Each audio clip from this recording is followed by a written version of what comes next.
Alam mo ba na minsan ang mga pinakamasarap na bagay sa mundo ay nangangailangan ng pinakamahabang panahon?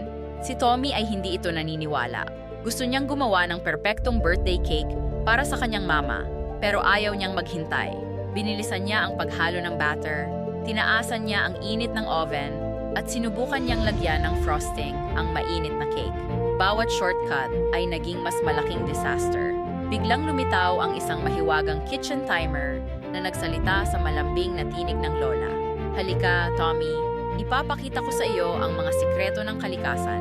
Ipinakita ng timer kung paano kailangan ng mga bulaklak ng mga buwan para mamulak, kung paano tumatagal ng mga taon ang malalim na pagkakaibigan, at kung paano naging malaking puno ang paboritong puno niya. Sa tulong ng timer, natuto si Tommy na maghintay. Unti-unting naging perpekto ang kanyang cake dahil binigyan niya ito ng tamang oras at